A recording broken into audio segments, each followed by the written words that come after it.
আসসালামু আলাইকুম। আমি ফরিদ পাঠান বলছি পিসিবি নিউজ অ্যান্ড ভিউজের পক্ষ থেকে। এবং আজকের আমাদের বিশেষ অতিথি মেজর ইমরান। আ উনি রাজনৈতিক বিশ্লেষক এবং আছেন আমাদের সাথে ইফতেখার আজিম আহমেদ মিঠুয়াই। উনি একজন ব্যবসায়ী, বিশিষ্ট ব্যবসায়ী। আজকে আমরা আলাপ করব এবং বিশেষ কারণে আজকে আ উম ইফতেখার আজিম আপনাকে আমন্ত্রিত।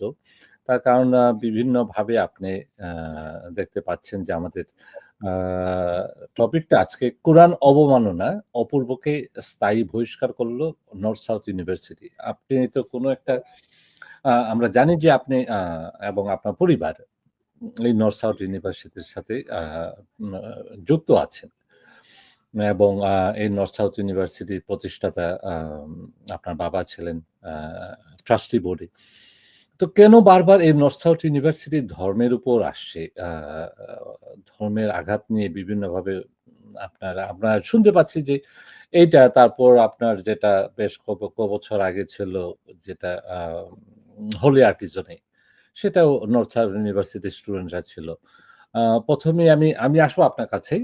আ আমি ১ম এই মেজর ইমরান আপনাকে প্রশ্ন করতে চাচ্ছি যে কেন বারবার এই নর্থ সাউথ ইউনিভার্সিটি মুখ্য হয়ে আসছে? North south university without any doubt আমি স্ট্যাটিস্টিক্স দেখছিলাম। বাংলাদেশের প্রাইভেট ইউনিভার্সিটির ভিতরে কিন্তু এটা টপ। হুম? এবং এটা হচ্ছে আপনার ৯৮৪ টা ইউনিভার্সিটির ভিতরে এশিয়ার ভিতরে জরিপ চালানোর পরে এটা গত বছরে ছিল ১৯১ তম স্থানে। ২০২৫ এ চলে আসছে ১৫৫ তম স্থানে। তার মানে এটার উন্নতি লাভ করছে। এবং it is one of the top না, it is the best and top university of Bangladesh right now among the private university. Private ইউনিভার্সিটির ভিতরে নাম্বার 1 হচ্ছে নর্থ সাউথ।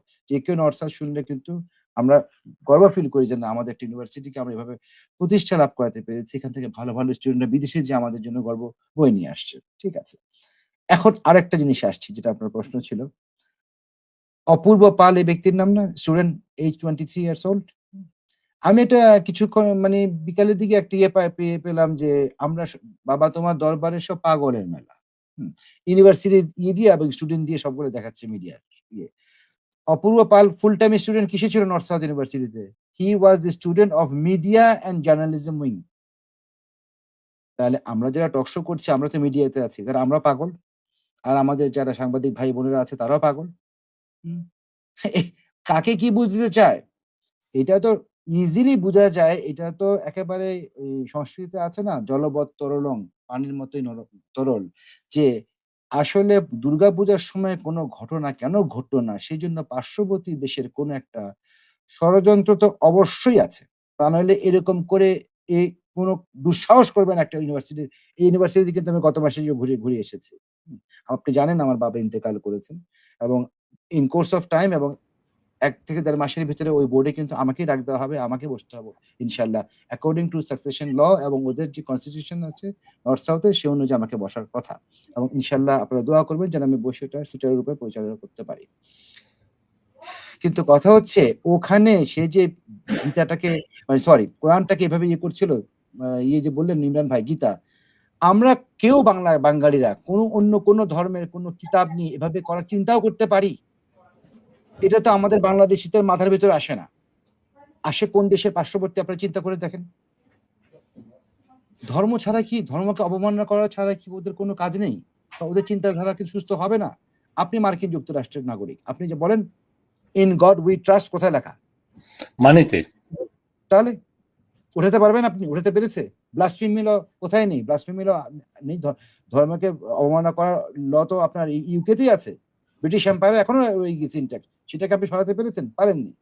আমার প্রশাসনের কাছে অনুরোধ যে ভবিষ্যতের জন্য খুব তাড়াতাড়ি একটা ব্লাসফেমি আইন এনে কোন ধর্মের প্রতি কোন প্রকার অবমাননা যেন না করার সুযোগ থাকে। এটা সর্বোচ্চ শাস্তির জন্য মৃত্যুদণ্ড পর্যন্ত যায়। এটা কিন্তু খেলা কথা না। এটা মানুষের ইমোশন নিয়ে খেলা। আর এই খেলাটা খেলছে আসলে আমাদের মোদি সাহেব। এই nuisance টা কখন যে শেষ হবে আমরা জানি না। থ্যাংক ইউ ফারহান ভাই। আ অনেক সময় হয় কি যে সামান্য একটা ধর্মের কারণ একটা সেনসিটিভ বিষয়। ধর্ম সেই ধর্মটাকে যখন অবমাননা করা হয়, তখন সমাজে একটা বিশৃঙ্খলা সৃষ্টি হয় এবং সেই বিশৃঙ্খলা থেকে ছোট থেকে অনেক বড়র দিকে যায়। আমরা কদিন আগেও আমরা দেখতে পেয়েছি আ যে বিভিন্নভাবে সনাতন ধর্মের মানুষরা বলছিলেন যে মন্দিরে হামলা হয়েছে, মসজিদে হামলা হচ্ছে। এরকম করে আপনার একটা বিশৃঙ্খলার একটা সৃষ্টি করার চিন্তাধারা ছিল।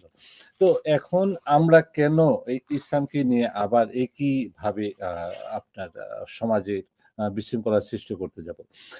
আমরা আশা করি যে যারা দেখছেন সবাই একটু আ ধর্মটাকে ধর্মের জায়গায় রাখা এবং রাজনীতিটাকে রাজনীতির জায়গায় রেখে রাজনীতি করা এটাই সবচেয়ে শ্রেয়।